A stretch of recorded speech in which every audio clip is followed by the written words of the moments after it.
Good morning and welcome to another edition of Let It Be Known. I am your host, Stacy Brown. Peace and love, everybody. Welcome. I'm Niele Anderson, and come on in. We got lots of headlines for you today, all about what's happening in Black America and how we feel about this government and pop culture and everything else. And Stacy, so I saw Orange G telling me that he was blocked. And he wants to give food stamps for an offering to, Two is thousand it dollars worth. $2,000 worth? We're talking about the story that is trending. Marvin Wyan's chastising one of his members about her coming in the wrong line. Wasn't it the wrong line for an Wrong. offering? Wrong line. Yeah, but Pastor Wyan, not Pastor Winans, and the lady appeared on a news station in Detroit yesterday, and they set the record straight. And all I can say, Orangey, is church folks gonna stick together because yesterday Ricky Smiley came out supporting Pastor Winans and telling people to know the whole story before you come to your conclusions. Oh my. See, Orangey, you asked for it. I'm But I'm just with you, saying. bro. I'm with you. Church folks gonna stick together, okay? That's what we do. Speaking of sticking together, let's stick with our producer and see what she got for us this morning. All right.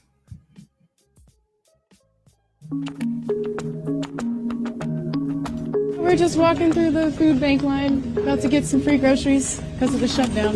Today is only for federal employees and contractors from the federal government.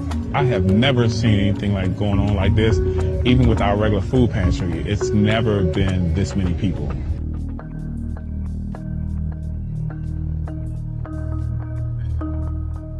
It's overwhelming. It's mind-boggling. I myself work for the Department of Agriculture, so yes, and I've run into quite a few co-workers here.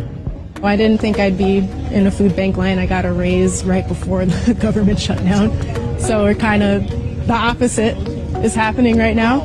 I mean, it's really no words. It's like, wow, I can't believe I'm here, because you always thought that getting a government job or, a federal job, that's security. And it's not. Oh, this is very important. I mean, with my rent due next week, I could take anything I can get. At this point, I haven't gotten a paycheck this month. You got to save every dime at this point. With rent, car insurance, student loans, those are not stopping. Gas, electricity, but this is a bit more flexible, so this is great.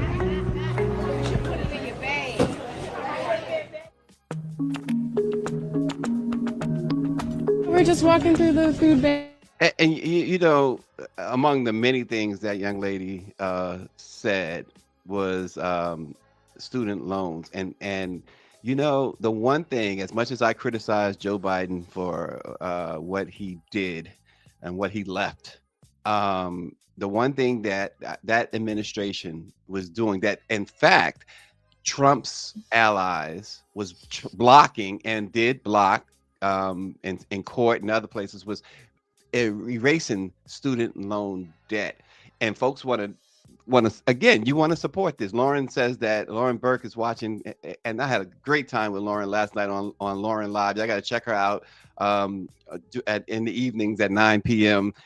But federal employees on Capitol Hill haven't been paid this month, she says, and they are paid just once a month. This is outrageous, Niele. Yeah, I mean, I know I saw a report this morning that the repo business for cars is up. And this is the highest amount of time that people have been behind on their car notes, like more than 2 months behind since 2009. Cars are being repossessed. You talk about people not being paid. Let's talk about the airport. I mean, and how I saw Rep Troy Carter out of Louisiana taking lunches to the airport workers yesterday. Wow. Because he said if they're not getting paid, the least that I could do is take them lunch. And so this is a huge problem. And then you talk about, feeding ministry food banks. This federal shutdown impacts them as well. So as they're servicing the community, they're recognizing that their funding is being cut, and they're trying to figure out how can they continue to serve with the lack of funding from governments, because we know the federal government is going to impact a lot of state programming. And Yeah. so trickle down effect is starting to be a thunderstorm. Yeah, and Lauren again mentions that the SNAP is cut off as of November 1st. So it's those food lines, those pantry lines, and they're going to get a lot longer, and they're going to be more than just federal workers. They already are more than just federal workers, Or but they might not have the food to give them or they might not anymore. have the food to give them. Exactly, 100%. Which leads us, Niele, into our first topic. And folks, this is real. This is the most outrageous thing. This is the biggest theft in the history of America. Donald Trump, he has weaponized patriotism. He has hijacked democracy. He's turned the American flag into a ransom note. Mhm. And you degenerate ingrates who want to sit here and tell us that you support this, Trump isn't running the country. He's robbing it in broad daylight. The man convicted on 34 felonies, found guilty of defrauding New York out of hundreds of millions and found liable by a jury for sexual assault, is now shaking down the very nation he swore to serve. He's shaking them down for $230 million. He's bleeding America dry while the government is shut down. Families are going hungry, as we talked about. Seniors are watching their Social Security vanish. People, and we're talking about many whom that voted for this disgusting human, can't afford rent, can't buy groceries, can't fill prescriptions. Yet this con man is cashing in like the country owes him restitution for being caught in his crimes. He gave Argentina $40 billion. Yet what exactly has he given Americans aside from empty wallets, ice thuggery, and hate? He tore down the people's house to build a $250 million monument to himself. It's a dictator's dream right here on American soil. He burned through $35 million golfing, folks, while we talking about food lines. He spent $172 million on private jets for Kristi Noem and the DHS, even accepted a $400 million jet from a foreign nation. And according to Forbes, his wealth has exploded since he's taken office. They estimate that when he went into office, his wealth was at 2.3 billion. Now it's at 7.2 billion. Folks, this isn't governance. This is organized crime and a MAGA hat. So yeah, the Justice Department, he's seeking Pam Bondi to pay him $230 million, and we know that she is his former attorney. And so I think a huge issue is how he has turned this government and all of the offices into the Klan, and how they disseminate and work are based upon his bidding. And so that is a huge problem that we have to figure out how to fix, because that's the big problem. The reason why he's able to take all the laundry list that you just listed, is because he has turned this government into his corporation. And so the question is, how do you reverse what he has done to our government to allow him to gouge, to steal, to take? And not just him, but his family and his kids, husbands and wives, because Jared Kushner is one of the biggest thieves in the White House. And so there's so much going on. I think the bigger question is not what he's taking, it's about how he's taking it. It is because he has hijacked our federal government. Can you imagine, Niele? Just imagine for 1 minute anybody, and I'm going to keep it black, a black man. Could you imagine? Let's just put somebody on the presidential level. Of course, there's only one person we can that was black. Imagine Barack Obama getting charged and convicted of 34 felony counts. First of all, if that were to have happened, the guy would never have been able to run for president again. Let's keep it there. But let's hypothetically think about this black man convicted 34 times and all the other stuff, like you said, the laundry list I listed. And then he's saying, I want $230 million from you people. I mean, and I think that even, like just the whole concept of not the 230 million and flipping back to, we're in a shutdown. And think about during the shutdown too. the time he's asked, the timing of when he's asking for $230 million is when federal workers, we just saw they're looking for food at food banks. You have student loans, Social Security, people losing their SNAP, not just losing SNAP, but during the holiday season. We're talking about Christmas, Thanksgiving, New Year's. People are not going to be able to even enjoy their families and buy Christmas gifts. We're talking about the military. And he's asking for $230 while millions of Americans are suffering. Affordable Care Act prices, premiums are about to skyrocket the 1st of November. And he's asking for $230 million. He's going to get it. Let's not play games here. He asked for it, and he's not going to get a penny less. From They're going to give him. Yeah. I mean, and the American people are suffering. And the funny thing about it is, I saw a video yesterday of a lot of MAGA supporters didn't even know the difference between the Affordable Care Act and Obamacare. There's no difference. It's the same thing. It's the same thing. And they don't know. And their explanations of the difference between the two, I mean, they're mind-boggling. Yeah. So when folks want to get on here and talk about, well, those immigrants, my tax dollars, what about the 230 million? What about the 40 billion to Argentina? What about the $172 million for a private jet? Wouldn't you rather the immigrants, which is not true, they're not taking your tax dollars, but if it was true, wouldn't you rather that than this? I mean, it's just, and the way that they are going about, we've already talked many times how they're going about the cruelty, the inhumane way they're going about it. And folks want to support that. It's just really, it's a sick mind that supports that. I'm sorry, y'all. It's just what it is. It's what it is. And that's the bottom line. And I'm agree with ONG. He says it's U.S. Supreme Court along with Merrick Garland. Don't forget, Merrick Garland is chiefly responsible for what's going on. And Jack Smith. And Jack Smith is now under investigation. I think, did he get indicted yet? He's going to be indicted if he hasn't. And he's the one person, the one revenge that Trump is taking out. I don't mind. Jack Smith should be behind bars. So should Merrick Garland. They should both be behind. I don't care about them. Take them away. Put them away, Trump. I don't care. I'm behind you on this one. Because they're responsible. They're just as much responsible for all of this as Donald Trump, as Stephen Miller, as Russell Vall. They're just as responsible. They're equally responsible in my view.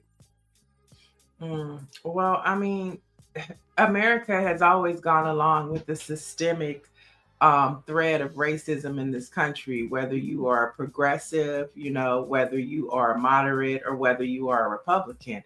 And so if you're talking about putting Jack Smith and Merrick, I mean, you're gonna have to do a lot more white people than that. I mean, just no, he mentioned those two, so I'm like, yeah. I mean, no, he mentioned it, so I'm with them on that. Yeah. And you're right, because listen, I said Biden did this whole student loan. Biden can go with them. Biden can go right there with them. Like you said, there's so many more that can go with Smith and Merrick Garland, and Joe Biden is right up there in my book. So yes, you're right. You're absolutely right, folks. Here's a bit of I guess you could term it good news, but we'll see how it all turns out. Republicans, they haven't been negotiating an Obamacare extension, but according to Politico, they're getting ready to do so. There are discussions around how to structure and advance an extension of key insurance subsidies before the end of the year. Leaders on Capitol Hill, Republican leaders that is, are quietly ramping up talks within their senior ranks and with White House officials over how to structure and advance a potential extension of key Affordable Care Act subsidies before the end of the year. That would be huge, and that would be a time where I would have to then applaud Hakeem Jeffries, which I don't do often, if at all, and Chuck Schumer, which I don't do often, if at all, because they did this. They have so far held the line on our health care, trying to protect our health care. And the fact that Politico is now reporting that Republicans are saying, oh, senior Republican leaders are now saying maybe we should at least extend it for a year so we can reopen this government. That's a Well, big step. well, what's happening is they're going back to their districts and they're having to confront their constituents. And their Mhm. constituents are complaining to them, threatening their vote. And so that's why they're doing it. It's no other reason but that their constituents are calling offices because I mean, although you see no headlines, the American people are pissed off. I think the No Kings rally showed you that. Their Mhm. offices are getting blown up. I'm blown up by phone calls. Let me be clear. Phone calls. Yeah. But also at these town halls, Yeah. these Gotta people be are careful. pissed off. Even the Yeah. people that voted for them, even MAGA, they're getting letters in the mail talking about premiums going up. They're getting letters in the mail talking about their SNAP is going away. And let's not forget, people who receive SNAP, they're all not unemployed. There are a lot of people who Mhm. work every day that receive SNAP benefits just to help them get along. All right. So that's what this is. This isn't like they've had a change of heart. No, they're concerned about keeping their seat. And I think it's important to know to put in perspective what's going on as we look at the 2026 midterms. Now, according to the latest campaign financing files, House Democrats have outpaced Republicans by about 5 million. And that's at the end of Q3. So this is a sign that their efforts to flip the House in 2026 it could be successful. And so they have outpaced Republicans in the third quarter. However, the Democratic National Committee has just under 15 million in cash compared to Republicans who have 84 million in cash. So Oh, although they that's okay. outpaced them by 5 million, they still got a long way to go.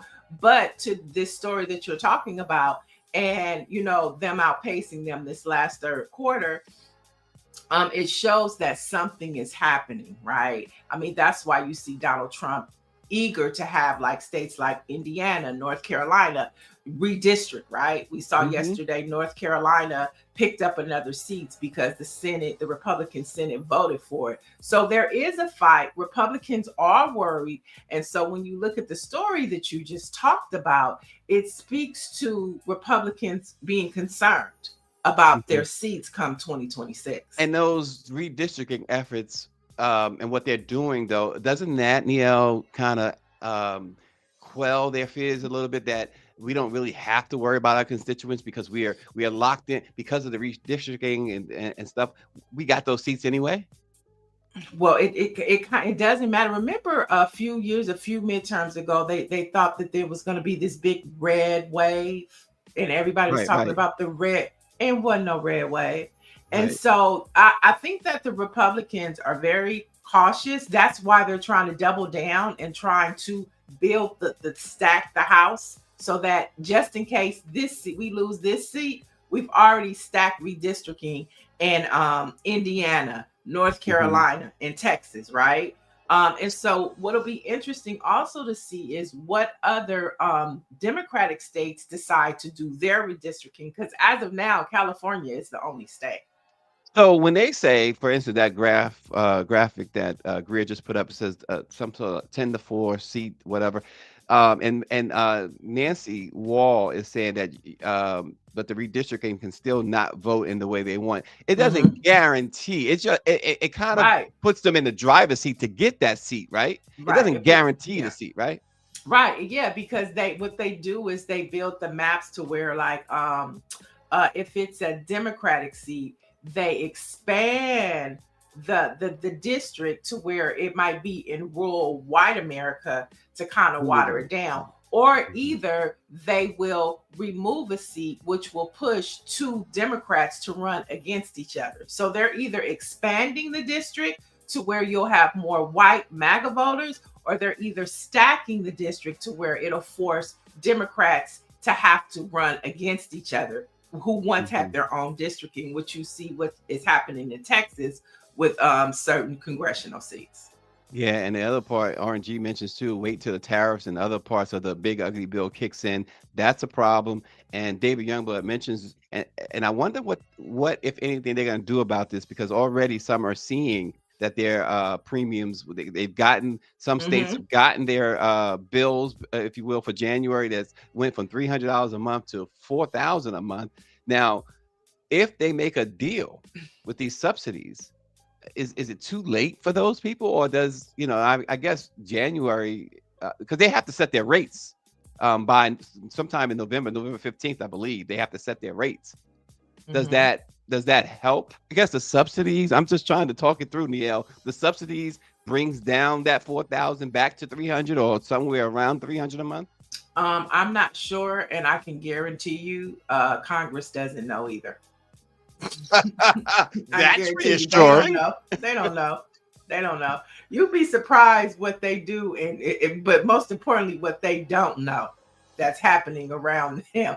But this is not funny, but it's a little tickle inside. Dr. Maryland says soon people are really going to eat their cats and dogs. Oh God, Um, they're eating the dogs. They're eating the cats. right, or either we gonna go back to good times and everybody gonna be afraid to eat the Red party. meatloaf. Oh Everybody God. gonna be afraid to eat the meatloaf. Did You they know ever what I'm eat the talking meatloaf? about? Go back and watch Good Times. Did they ever eat it? They didn't eat it, did They they? didn't eat that meatloaf. And then the lady was offended. She was like, I would never give y'all dog food. I wouldn't do that. Oh snap. You went Good Times. Temporary layoffs. These layoffs ain't temporary though. Man, yeah. I mean, and that's what we have to pay attention to. You know what I'm saying? He wants 230 million. We're in a shutdown. And there's also a report that the Treasury Department told their employees not to show any more pictures of that demolishing of the East Wing. And now you're seeing exactly what the East Wing looked like, because people now are going and posting their pictures from holiday parties or visiting the White House. And that whole East Wing is where visitors are received when they go and visit the White House. It was like a really beautiful place to see during Christmas time. It was where the First Lady's office was. And so he just, Yeah, like I said, you're right with the Good Times thing, because and so Paula said that was her favorite episode. And again, we have become, speaking of Good Times, easy prey to rip off from this dictator. A January 6th offender. Get this. See, we talked about pardons yesterday. A January 6th offender who was among those pardoned by Donald Trump was arrested for making a, quote, credible death threat against House Minority Leader Hakeem Jeffries. Christopher Moynihan, a 34-year-old from Clinton, New York, was charged with a felony count of making a terroristic threat. But here's the rub, though, Niele. They let this guy out, I think it was like on $500 bail. I mean, I think he only had to put up $500 for his bail. You know, and you know, think of the call, like, you know, but I think of like the security factor, how these congressional members have to, now get security, because you know that you are living in a under a government leadership that is not going to protect you unless you're MAGA or Republican, or unless you kiss the ring. And so it is just such a volatile time to be a servant in this country.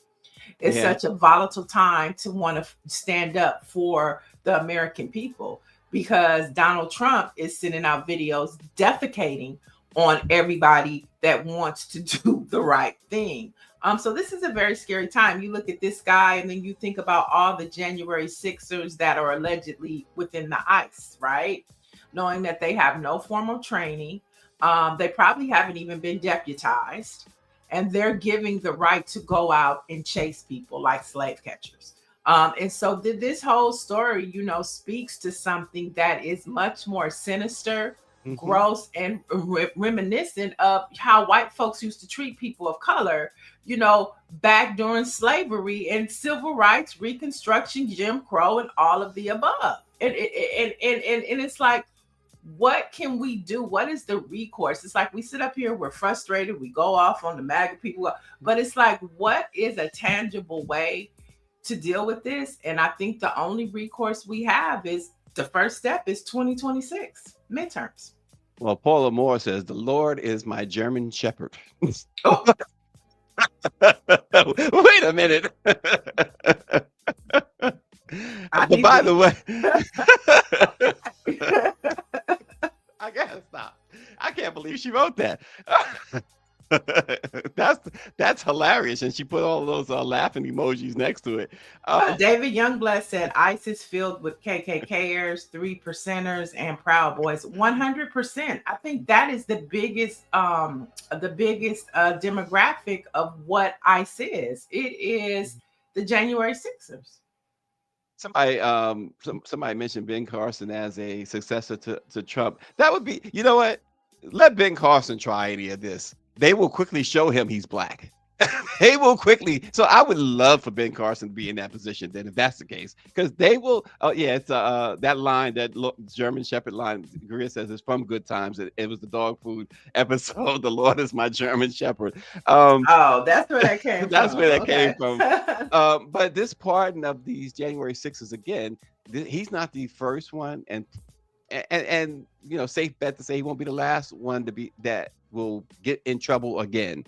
That's what they are. These are criminals. Right. And I mean, like, even like all of these headlines, I thought about like, I think, you know, Donald Trump is using Puffy as a headline. I don't think any of the things that are being said, like, you know, we talked about yesterday about, will he pardon him? And then, you know, as you know, the day progressed, then it says that the White House got mad, and then it's like, no. I just think he just he uses black people, treats black people, and we're like his pawn, you know, and it's up for us to figure it out. I hope some of us figure it out sooner than later, but black folks and are nothing but pawns to Donald Trump. Yeah. And again, the pardons we talked about yesterday. I wanted to give another example of who paid to get out. Elizabeth Fago gave $1 million to promising her the Trump administration that she's willing to pay millions for his freedom. Her son, yeah. Well, you talking about the lady whose son The got lady out? whose son got out, yeah. So, and also a jury had convicted Trevor Milton on fraud charges. He's the founder of the electric truck startup Nikola. Sentenced him to 4 years in prison, and he and his wife then turned around and donated $900,000 to Trump's political committees, and you know, they pardoned him, and they wiped out the $675 million in restitution that he was supposed to pay. So these pardons also come with, so if you're convicted of something, and a lot of times there are monetary fines to go along with your jail time that you're responsible for. The same we were talking about Diddy. There's the judge slapped him with, I think it's $500,000 in fines or whatever. So if he's pardoned, even that's wiped out. The Chrisleys was another one. Yeah, exactly, Greer. The Chrisleys was another example of, hey, we will fill your coffers if you pardon us and let us out of prison. But I thought when Chrisley, the father, got out, I loved his response. Oh yeah, he talked about, you know, the prison system, and you know, it was his daughter that, you know, is MAGA. But I loved how he responded to his experience. Yes. And so, I mean, it's like Donald Trump is who Donald Trump has always been, right? He's always been this person. And so, like I say, I don't know what we're gonna do, but we got to figure it out, because Christmas and the holiday season, you know, it's not just gonna be bad for the individuals that are impacted by the government shutdown and everything that the federal government is doing. It's gonna be people out here who are able to survive. We're gonna be impacted by it too. Some way, somehow. And you remember yesterday when we were talking about the pardons, Greer had mentioned, which is very important for people to understand, that it's not necessarily Trump making these decisions, not by himself, right? They're you know, the Stephen Millers and others of the world are making these decisions with him, and in a lot of cases for him. But as I mentioned, I'm almost forgetting my thought, but as I mentioned, there's a faction in the White House reportedly that says no, they don't want Diddy out. And as I mentioned also, I got a chance to speak to somebody very close to this situation. Mhm. So, which tells me if Diddy is not out this week, that means Trump was overruled by Stephen Miller and company. So it's an interesting thing, and I hope to be able to share a whole lot more um, as the days go by. Russell Vought is running this country, so and that is true. I mean, like Um, I said, I think it's layers to it, right? You know, mhm, Trump has his focus on things. Then you have the Project 2025 focus on things, and then mhm, you have the Steve Bannon and Stephen Miller focus on things. So you have three. So it's not like they're all, feeding each other for their own self purposes. Donald Trump and his family are about world domination and real estate and greed. mhm. Russell Vogt is about Project 2025 and having a structural approach to all of that. And Trump is fine with it because his lineage, his daddy was a KKK. And so it falls in line to how he was raised. And then you have the whole Steve Bannon and Stephen Miller, because Stephen Miller is in the White House because of Steve Bannon. It was a twofold package. Steve Bannon got kicked out, but Stephen Miller stayed. But his alliance is still to Steve Bannon. And Yeah, so you have all three of these factors going on, and they're working together. yeah, and Russell Vought, as Greer points out, is true. He's all about world domination. So what we're seeing here is what they want to do. Um, all over the world. What is what he'd like to see? Trump. They want him. He's the face of this. They want him to right now as the face of this, and you know that they're grooming others to take his place. Yeah, but So the only thing is, I don't think, it's just like a Barack Obama, there's only one. And so you could groom however many people you want. But, there's something about the makeup of Donald Trump that everybody can gravitate to. I don't see that happening with the JD Vance. she said Trump is Jordache jeans. You remember Jordache? Hmm. Remember all those came out in the 70s? It was Jordache, Sassoon, and Hmm. what was it was another one, but Vanderbilt, Gloria Yeah. Vanderbilt. Yeah. Yeah. So but back to the point, you could groom however many people you Yeah. want, but there's only one Trump, there's only one Obama, you know what I mean? So good Mhm. luck with that. So, folks, what do you think of this? This is going to be this is interesting. Don Lemon, who has been on the ground in Chicago covering the increased tensions between citizens and federal agents resulting from Trump's immigration crackdown in the city, his coverage has gone viral, including his interview with the black man who shared that ICE agents forced their way into his home and detained him at an ICE facility just outside of the city. Now, after seeing firsthand how the administration's policies are directly impacting communities of color, Don is telling black and brown people that it's time, in times like these, they need to exercise the Second Amendment. They need to arm themselves. What do y'all think? What do you think, Niele? Black men have always exercised their Second Amendment right. I think a lot of people don't realize that. And the Second Amendment right is not just for white folks, it's for black folks too. And I think that's what he's speaking to. And we have gotten so caught up in this progressive thinking to where, we don't need to abolish the Second Amendment. We need reform, just like we need immigration reform. And that's the problem. We don't need army guns on the Right. street. Army, AK-47s military. and We don't need military AR-15s. artillery on the street, Mhm. but we can own guns. And I think that is the conversation where everything just gets blown up into one. We just need gun reform. And like I said, I think a lot of black men own guns. I was talking to my friends a couple weeks ago, and we were talking about wanting to learn how to use a gun, wanting to purchase a gun. Because what we don't want to get caught up is when the revolution does kick off, we don't want to be the only ones without guns.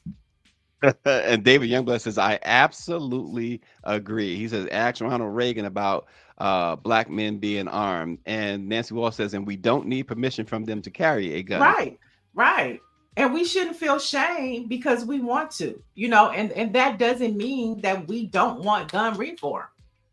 You know what I'm saying? We want gun reform, but I think that Black people should, start considering, protection, because these white folks is crazy, Yeah. and they're more emboldened.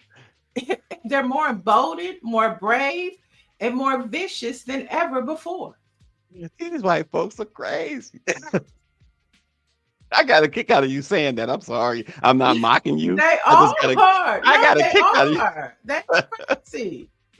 I mean, you talk about it, you know about slave catchers, but you see what's happening, and you're looking at your phone, and they was like, and you're like, these are slave catchers.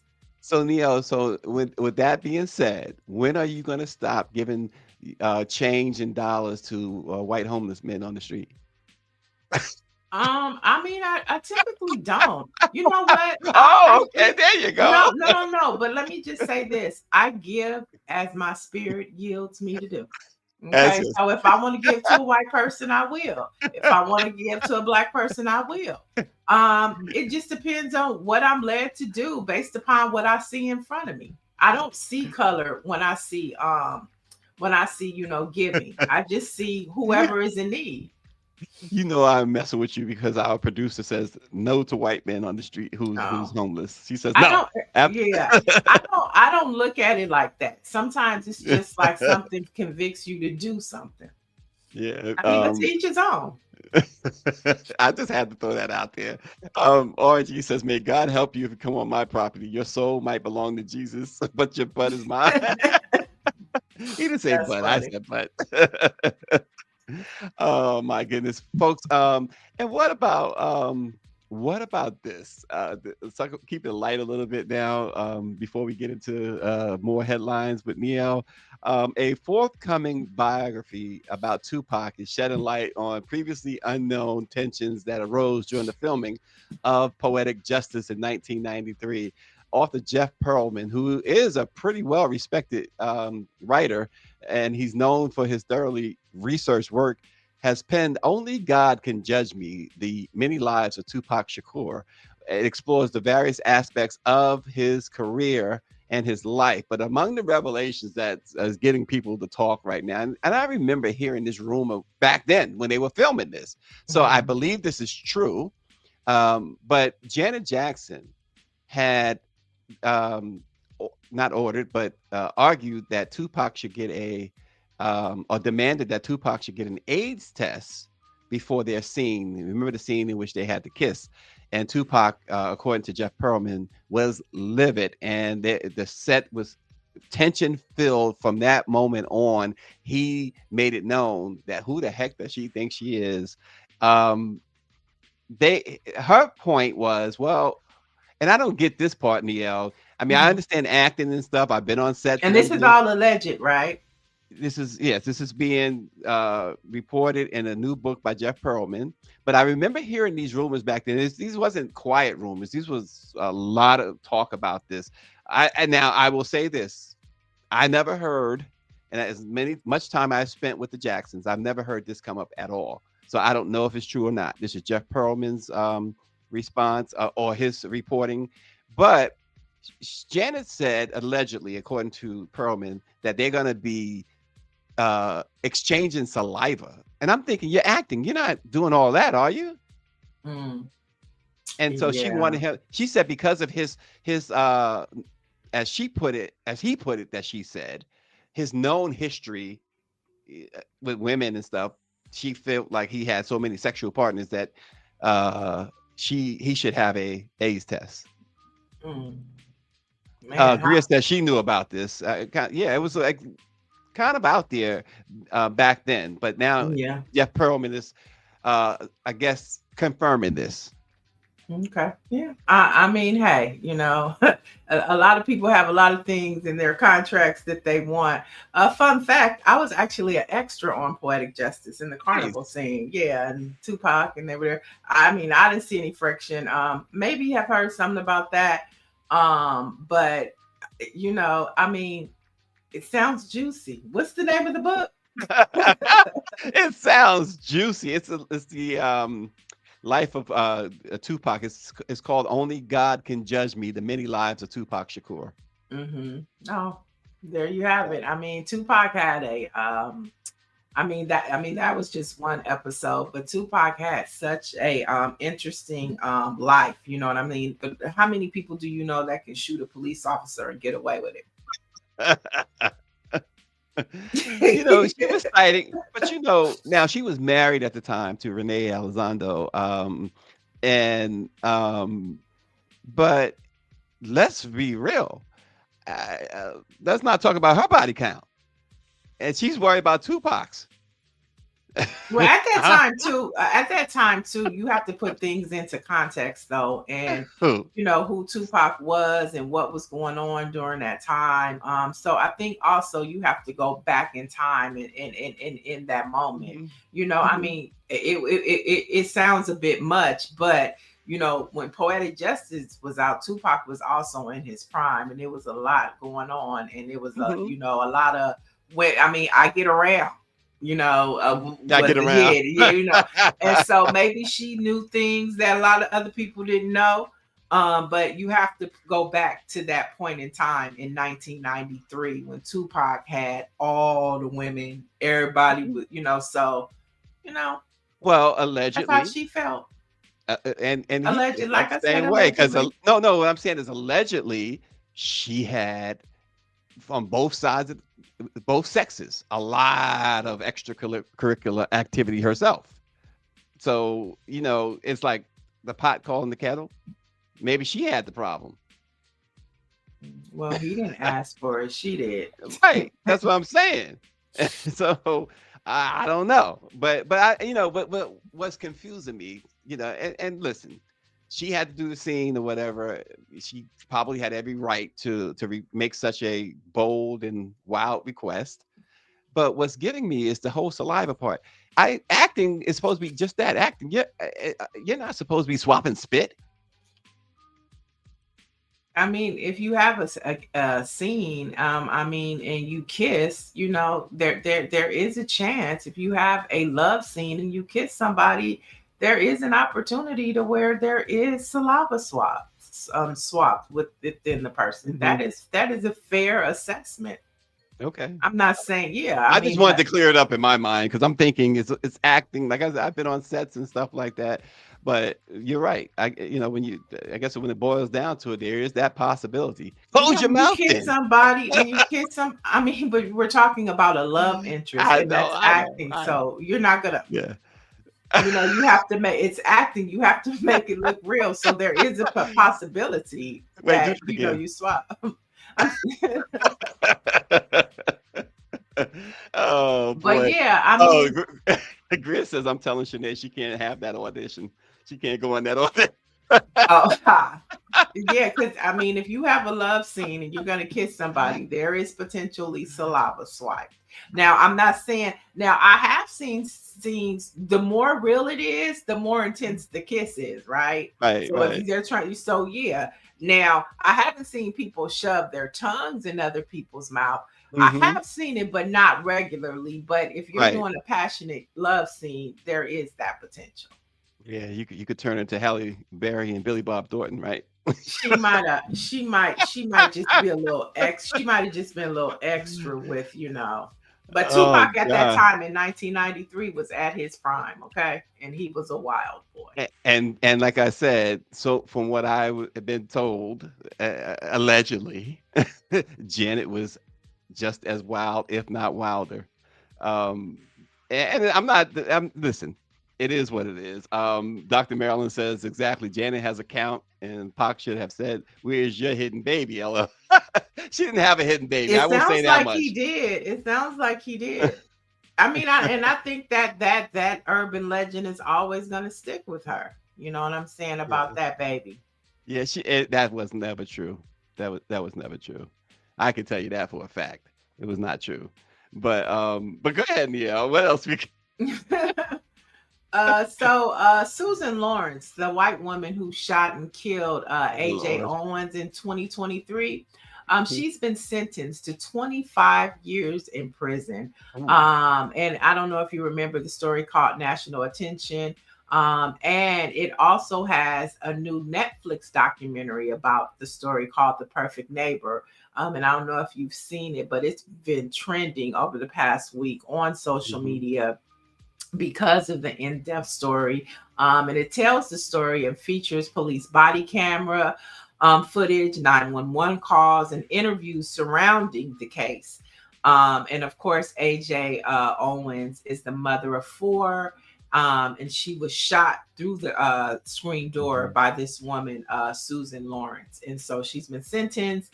And if you want to know more about what actually happened, you should definitely check out the documentary on Netflix called The Perfect Neighbor. Now, of course, is it state charges that she was convicted on? It's state. Okay. Yeah. State. You know, that's where we at now. We gotta know. We have right. to know. Because if it's federal, you know, you got to consider Trump. Yep. But hopefully her family will have some sort of justice. But I saw a clip and her mother was speaking about she's just sad for her grandkids because, you know, memories fade. And because they're so young, they might not, you know, and as time passes, remember who their mother was. And that breaks her heart. Yeah. But this is just another example of, you know, white folks, you are all white. Why? My question is, why are white folks so threatened by Black people? Why? Chat, answer the question, chat. You know, if that would have been a white neighbor with white kids, would she have pulled out her gun and felt so threatened? Like, why are they always so? And I think that's part of the trauma that we carry as Black folks. It's like, just why? Yeah. Why are we always the enemy or target? Yeah, and there are folks who can articulate it a whole lot better than me, but the anger began when slavery ended. The anger intensified, I should say, not began, intensified when slavery ended, and it has not subsided, and that's the bottom line for me. Yeah. Nancy says she certainly should have gotten a sentence. It was horrible. Crime fits the charge. David Youngblood says retribution. Dr. Marilyn says, I watched The Perfect Neighbor this weekend. Very sad. Yeah. And Nancy says, good question. And then Patricia says, I pray her family gets some monetary benefits. Yeah. And Imaku says all of the lies that have been and are still being told about us. Yeah, it really is. Fake fear by white folks. But moving on. The U.S. Department of Justice is still pursuing a case against Fulton County, Georgia District Attorney Fannie Willis. Now, this time they're prying into her trip to the Bahamas, and this is according to the New York Times. And so, you know, just like Letitia James in New York, they're going to find a way to bring some type of charges against her because of, I mean, Donald Trump was scared of her. I really believe that if there was that was the case that he was afraid of. You're right. If there was one case, I think he was more afraid of her than Letitia James because Letitia was only civil. You got to remember that was only a civil case that Letitia James brought against. But I'm just talking about dealing with a Black woman and having to fight this woman right here. Yeah, that case had real jeopardy for Donald Trump because she was going to demand jail time. Right, he knew that. Right, but and it's also, you know, her deliverance, you know, and how she came at him. It was just, you know, she wanted that smoke real bad, and so he is going to find a way to try and punish her if he can. And so go ahead. And this is another example of somebody that Joe Biden left unprotected. Yeah. That pardon should have been automatic.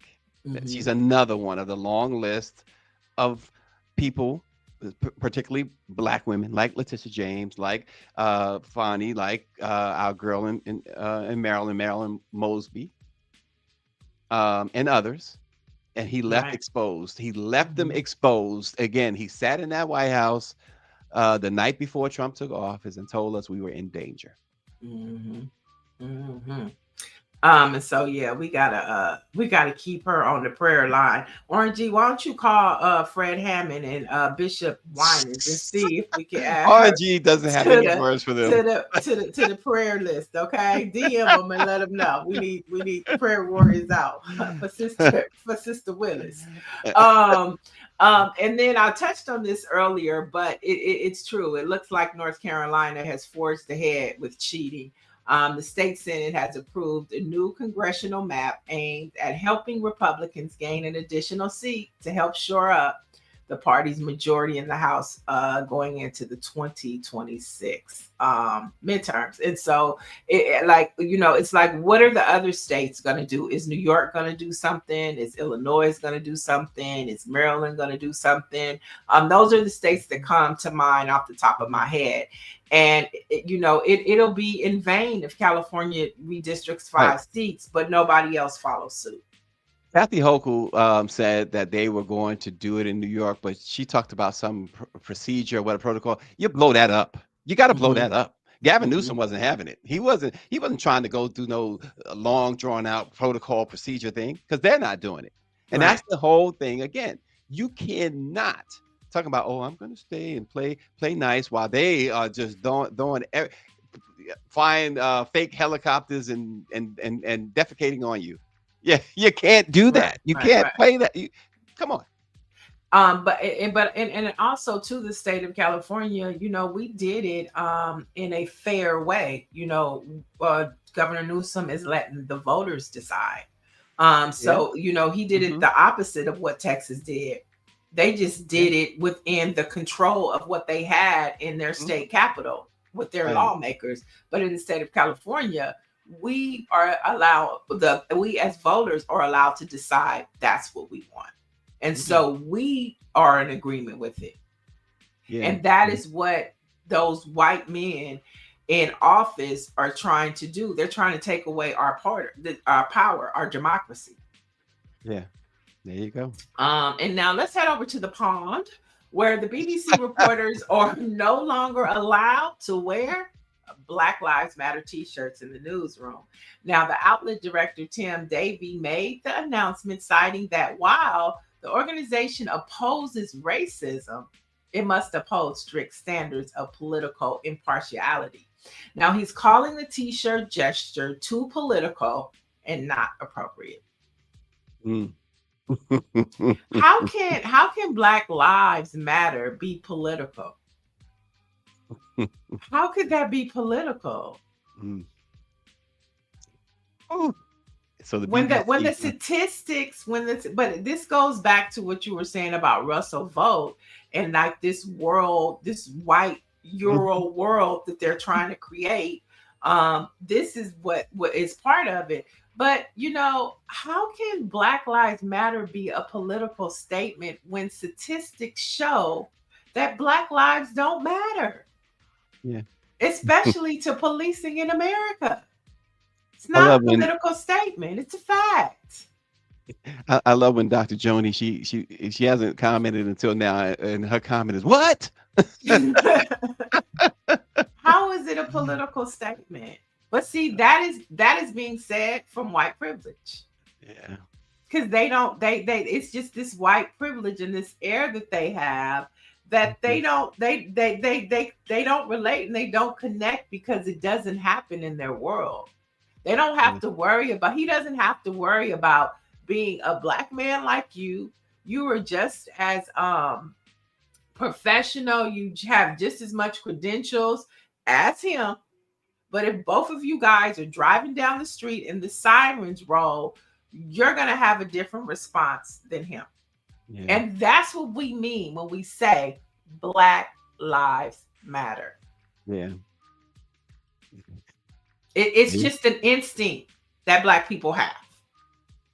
If you and him are sitting, there was a story about Chick-fil-A. 4 police officers went into Chick-fil-A. Oh, yes. 3 were white, 1 was Black. Yeah. The 3 white officers got free lunch at Chick-fil-A. The Black officer had to pay for his meal. And Chick-fil-A now is apologizing. But that's what I mean. That's what we mean when we say Black Lives Matter. Mm. We can go on and on and on and on to make you understand. Now, if you want to say we're getting rid of casual Fridays, we're getting rid of casual dress in the newsroom, I get it. But if you're telling me I can wear a Beach Boy t-shirt, but I can't wear a Black Lives Matter t-shirt, then that is racist. But if you want to tell me we're going back to business casual, no more t-shirts, no more, that's different. But for you to tell me that everybody else in here can wear a t-shirt, he can come in here in a Bruce Springsteen t-shirt, he can come in here and whatever, but I can't wear a Black Lives Matter t-shirt, that's racist. All right. Niele has I mean, it's just crazy to me. And guess what? If that happened there, don't be surprised in the newsrooms of CBS, ABC, CNN, that they start saying you can't wear political statements unless it's Donald Trump. Yeah. Greer mentions, how about the Kiss Me I'm Irish shirt? He didn't say that. He didn't say you couldn't wear that one. Yep. He just said Black Lives Matter. Yep. And he said, although we're not racist. Although we're not racist. When you say that, you're racist. Right. things a racist will say. And finally, the Obama Presidential Center is almost ready, y'all. It is. It's almost ready. Now, the Southside Chicago Center has an opening date set for spring of 2026. And the 19-acre campus will feature a sports facility, garden, events facility, and a world-class museum and library. Now, the foundation plans to engage visitors within and beyond Chicago, and the center will focus on the legacy of the first Black U.S. president and first lady. I can't wait for them to finish this because I'm just afraid Donald Trump is going to do something. I was thinking. I was thinking that, but I think that when they finish it, he still may do something.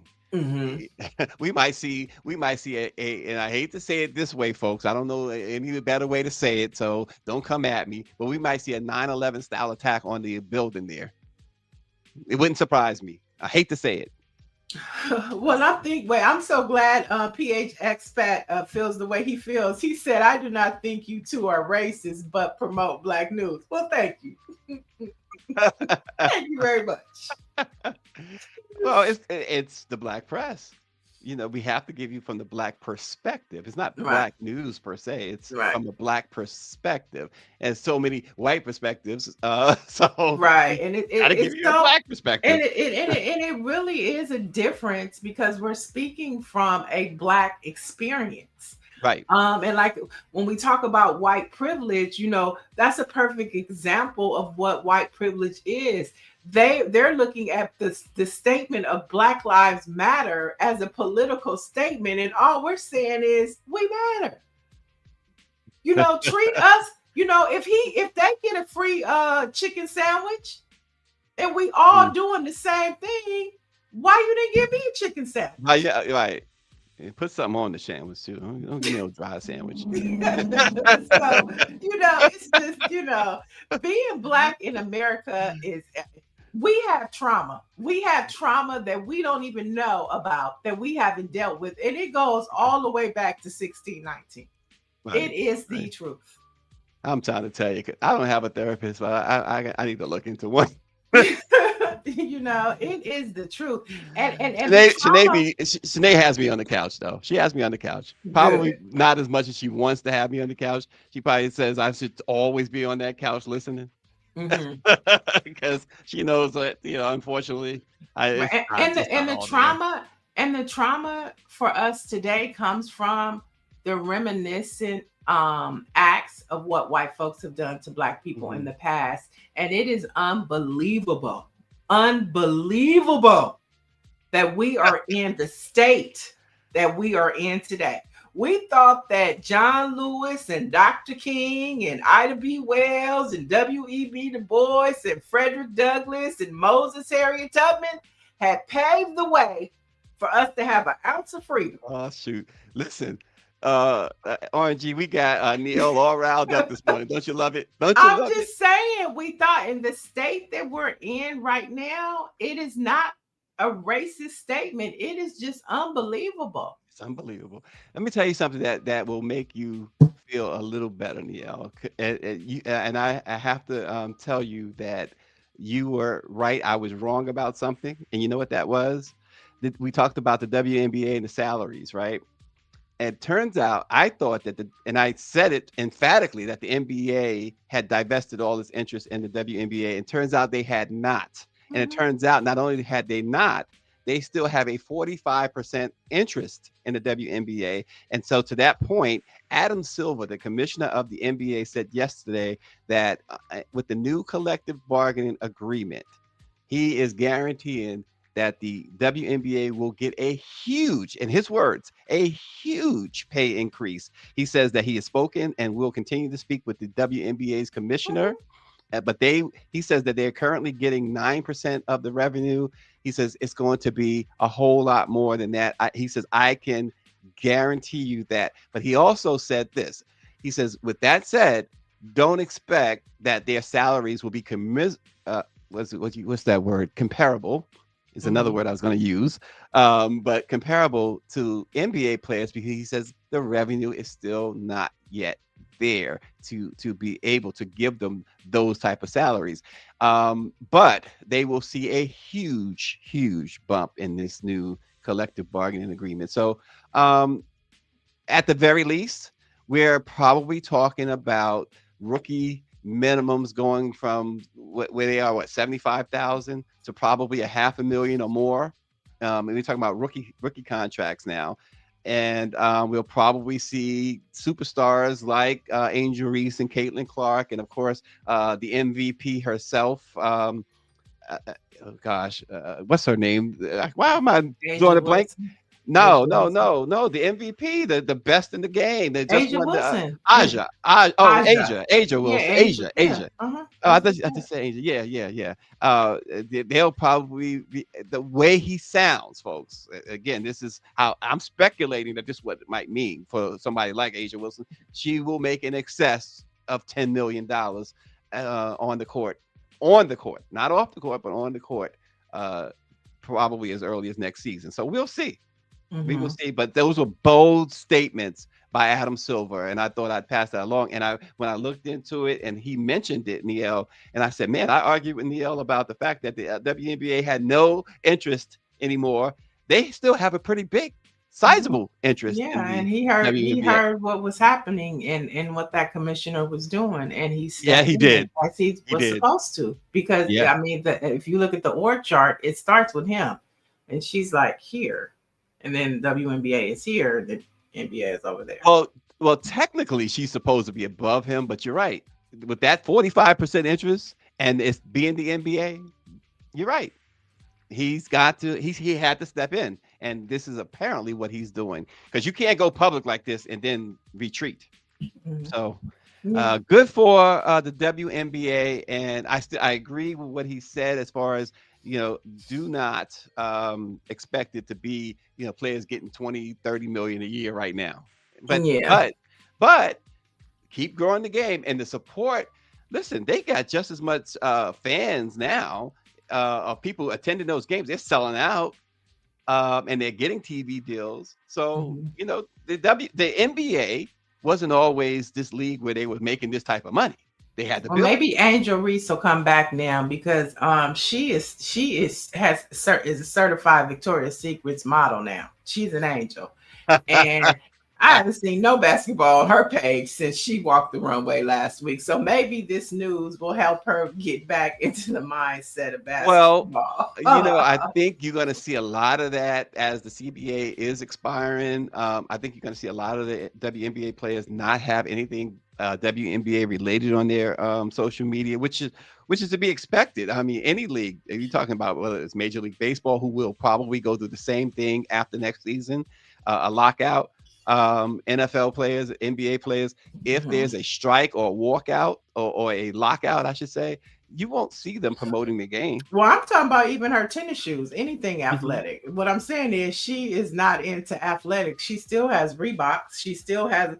She is in this model mode right now. That Mhm. was my point. She Yeah, likes, you could tell, like, how you have a dream and you want to check it off. Like, right. I am a Victoria's Secrets You angel. could tell too. You're right, because the way she walked, even And after just the her walk. pictures, she is loving that model life. She's loving that soft girl life.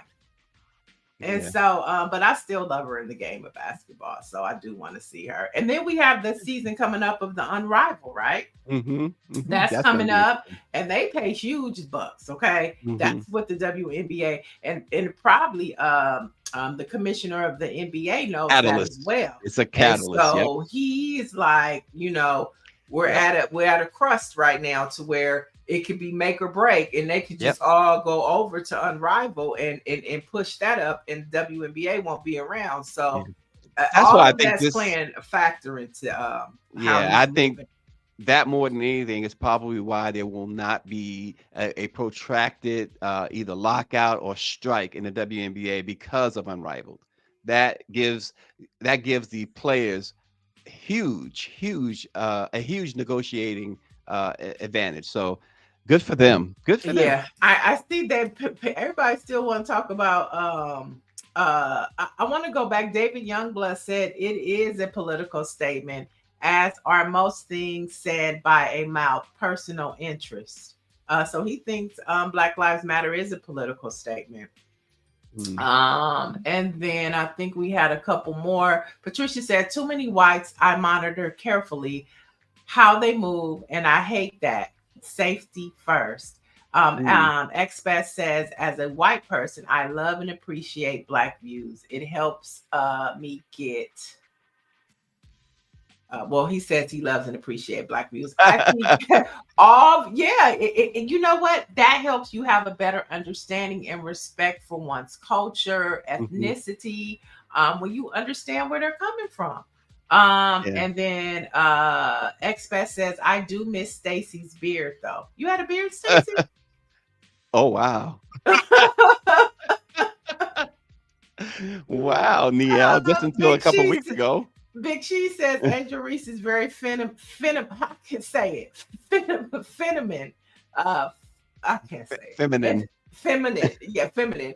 And that's getting her brand deals. And then Orange say, speaking of the NBA. WNBA, why is it that bad built white women and bald headed white men talk bad about Angel Reese? Now Oh come on, boy. Orange. We had X-Pac going. Now Oh you just boy. come with but I mean, I think that's why we say Black Lives Matter. Yeah, the beard is coming back. I just wanted to try a little, switch it up just a little bit. It's coming back. That's Don't why we worry. say Black Lives Matter. All right, a couple of black facts before we get out of here. On this date, in 1963, nearly 225,000 students boycotted Chicago schools to protest the injustices of segregation. This day would come to be known as Freedom Day. So this is what happened back on this date in 1963.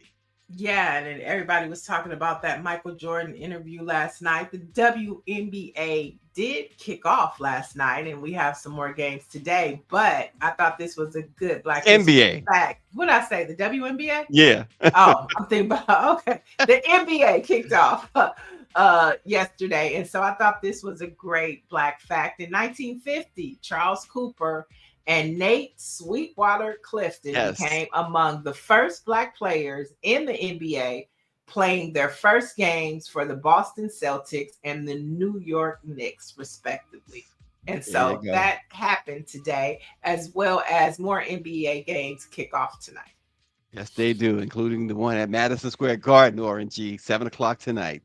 There we Knicks have and the it. Cavaliers. Our Black-owned newspaper of the day is the Nashville Pride. It was founded on January 15th, 1988 by Dr. Larry D. Davis and Dr. Cynthia E. Hodge. Dr. Davis, by the way, was a professor at the historic Meharry Medical College, and they felt the need to fill a gap in Nashville.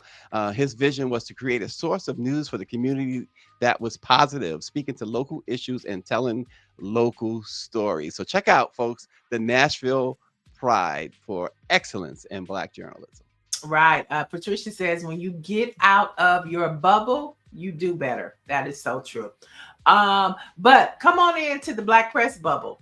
And our bubble can be found at BlackPressUSA.com. And that's where we bring you the latest in Black news and upliftment, entertainment. Anything you want to know about Black folks, Black news is right there at BlackPressUSA.com. Yep, absolutely. And thank you, Dr. Marilyn. Some people can appreciate this. I'm kidding. Thanks, Dr. Marilyn. We'll see you guys tomorrow. Thanks for watching.